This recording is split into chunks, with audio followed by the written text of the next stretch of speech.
Beduk, apa beduk?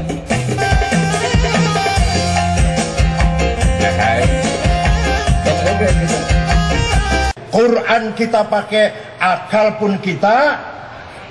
Itu tawassut fil akidah. Tawassut fil syariah. Dengarkan ya, mumpung ketemu ini. Tawassut fil syariah melahirkan ilmu usul fikih dan turunannya, yaitu ilmu fikih dan qawaid fikih. Itu hasil ijtihad, gabungan antara nakal dan akal, antara Quran hadis dan akalnya ulama, melahirkan ilmu fikih. Nah, suatu ketika Gubernur Asia Tengah namanya Abdurrahman Al-Mahdi, siapa namanya? Kirim surat pada Imam Syafi'i. Imam Syafi'i itu nama lengkapnya Abu Abdullah Muhammad bin Idris bin Abbas bin Uthman bin Syafi' bin Musayyab bin Ubaid bin Abdul Yazid bin Abdul Muttalib. Itu nama lengkapnya Imam Syafi'i. Kalau bilang Imam Syafi'i yang jual bakso apa di alun-alun? Ini nama lengkapnya itu. Nanti dikira Syafi'i yang jual es gosok di alun-alun Garut. Namanya Syafi'i tukang cukur namanya. Imam Syafi'i adalah Abu Abdullah Muhammad bin Idris bin Abbas bin Uthman bin Syafi' bin Musayyab bin Ubaid bin Abdul Yazid bin Abdul Muttalib. Lahir di kota Gaza, Palestina tahun 150 Hijriah. Wafat di Mesir di daerah Fustat, Kairo tahun 204 Hijriah. Gubernur Abdurrahman Al-Mahdi kirim surat pada Imam Syafi'i. Syekh, Imam, saya ingin paham Islam yang sempurna. Imam Syafi'i menulis surat, membalas pertanyaan itu sampai 300 halaman. Mudah-mudahan di Garut ayah ulama nulis surat 100 halaman, baik. Nggak usah 300 lah. Risalah yang ilmiah. Itu yang terkenal dengan kitab Ar-Risalah lil Imam Asy-Syafi'i. Suratnya Imam Syafi'i kepada Gubernur Abdurrahman Al-Mahdi. Risalah itulah awal mula ada ilmu yang namanya ilmu usulul fiqh. Sebelum ada suratnya Imam Syafi'i, belum ada ilmu usul fiqh. Isinya gimana surat itu? Nah, ini ringkas saja. Kalau rinci 2 tahun kalau rinci. Bahas suratnya Imam Syafi'i, kalau detail 4 semester, 2 tahun. Nah, sekarang ringkas saja. Gubernur, kalau Bapak ingin paham Islam, maka pertama Bapak harus paham Quran. Ayat-ayat Quran itu tidak satu tipe. Ada ayat muhkamah yang sudah jelas, tidak usah ditafsir. Ada ayat mutasyabihah yang belum jelas, harus ditakwil dan ditafsir. Ada ayat mutlaqah, absolut. Ada ayat muqayyadah, terikat. Ada ayat am, umum, general. Ada ayat khos, khusus, spesial. Ada ayat maknanya hakiki, real. Ada ayat maknanya majazi, metafor. Ada ayat nasih yang menjelit. Ada ayat mansuh yang dijelit, yang dihapus. Kalau sudah paham Quran seperti itu Gubernur, maka harus pindah pada hadis. Apa? Hadis Nabi pun tidak satu level. Ada 4 grade kualitasnya. Pertama, ada hadis yang dijamin tidak salah dan tidak bohong. Namanya hadis mutawatir. Marwahu jam'un an jam'in la yuhtamalu fihi al-kidbu wal khata'. Ingin paham gak Pak? Ingin paham gak? Saya tanya, ingin paham gak risalah Syafi'i? Ngaji sendiri.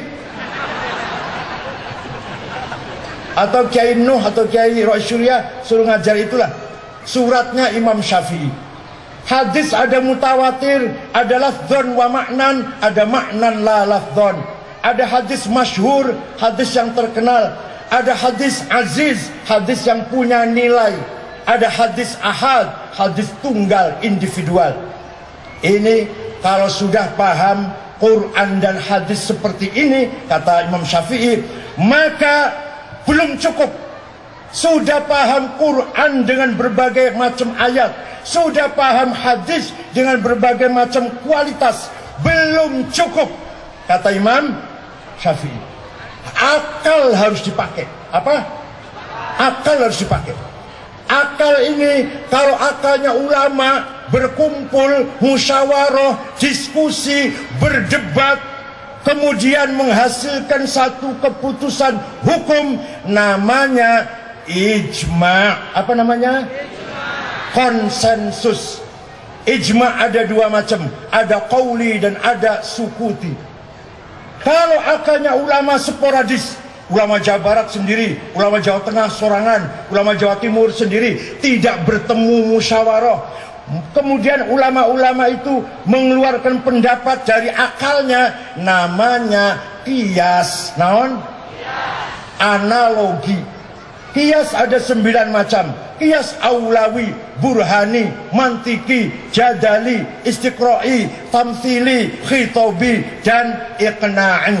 Hoyongnya ho? Ngaji sendiri. Saya aja dapat ngaji sendiri, bangsa modal dijual murah-murahan.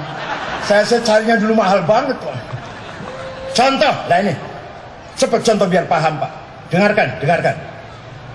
Al-Quran berkali-kali perintah solat, 62 kali. Aqimus sholah, aqimus sholah, aqimus sholah, wajib sholat, wajib sholat, wajib sholat. Tapi Quran tidak menjelaskan sholat teh berapa kali. Tak ada di Quran, gak dijelaskan sholat itu berapa kali, gak ada di Quran. Sholat itu namanya naon wae, namina. Sholat teh namina naon wae. Sholat itu namanya apa? Gak ada di Quran. Sholat 5 kali, namanya zuhur, asar, maghrib, isya, subuh. Tak ada di Quran itu teh. Penjelasan itu teh nggak ada di Quran. Maka kalau ada penceramah dari Garut atau dari Tasikmalaya, ceramah di masjid mengatakan mari kita kembali ke Quran, semuanya ada di Quran. Goblok. Semuanya ada di Quran.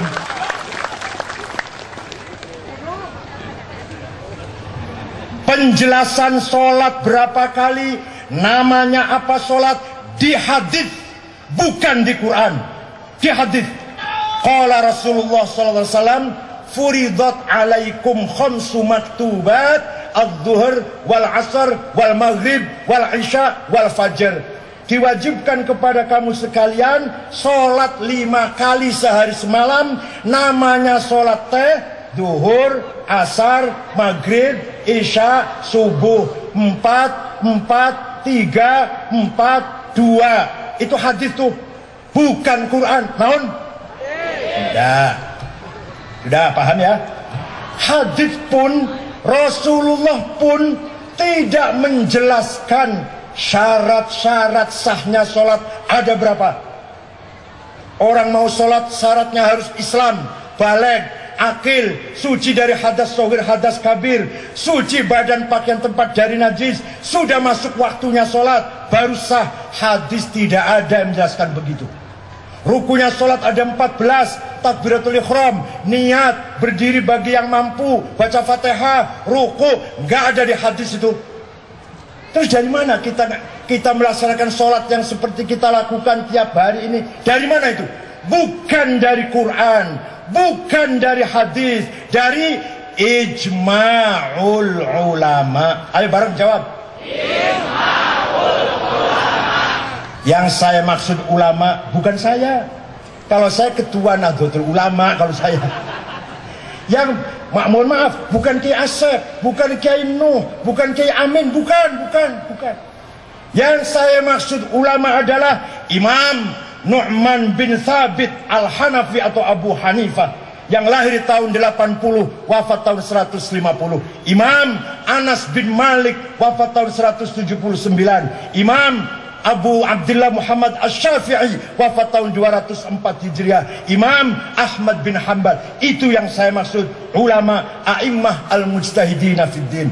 Kalau NU ini, saya, Kiai Asep, Kiai Amin, Kiai lain mengajak masyarakat, ayo pada ikut para imam. Bukan ikut saya, bukan. Mari kita ikut Imam Syafi'i. Mari kita ikut, terserah pilih siapa dari 4 itu. Mari kita ikut Imam Asy'ari dalam akidah. Mari kita ikut tasawuf, ikut Imam Ghazali dalam berakhlak dan bertasawuf, supaya tidak sesat. NU mengajak, ayo, ayo. Bukan NU minta dikultuskan, bukan. Jangan salah paham. Yang saya maksud ulama bukan saya. Al-Quran menegaskan, وَلِيَعْلَمَ الَّذِينَ أُوتُوا الْعِلْمَ أَنَّهُ الْحَقُّ مِنْ رَبِّكَ فَيُؤْمِنُوا بِهِ فَتُخْبِتَ لَهُ قُلُوبُهُمْ وَإِنَّ اللَّهَ لَهَادِي الَّذِينَ آمَنُوا إِلَى صِرَاطٍ مُسْتَقِيمٍ وَلِيَعْلَمَ الَّذِينَ أُوتُوا الْعِلْمَ أَنَّهُ الْحَقُّ. Kebenaran al-haq dari Allah. Siapa yang tahu? Siapa yang tahu kebenaran dari Allah? Alladzina utul ilma, yaitu para ulama. Kebenaran dari Allah, ulama lah yang tahu.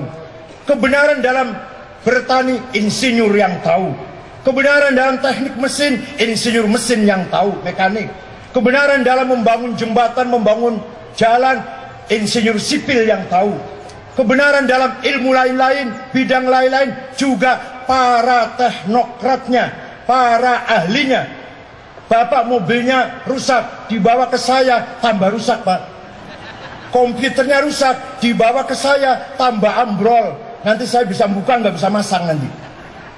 Dibawalah ke sana, ke bengkel komputer, bengkel mobil, bengkel mesin, sana-sana, bukan ke saya.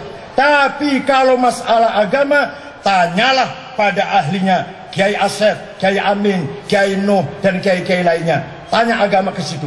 Kalau radio rusak, komputer rusak, jangan dibawa ke Kiai Asep, tambah rusak nanti. Nanti bisa buka, nggak bisa masang lagi nanti. Nah, oleh karena itu Al-Quran menegaskan, kalau ente ingin benar, waliya'lamal ladzina utul ilma, kalau ente ingin benar, ikutilah orang-orang yang berilmu. Karena hanya dengan ilmulah kita bisa benar. Paham tidak?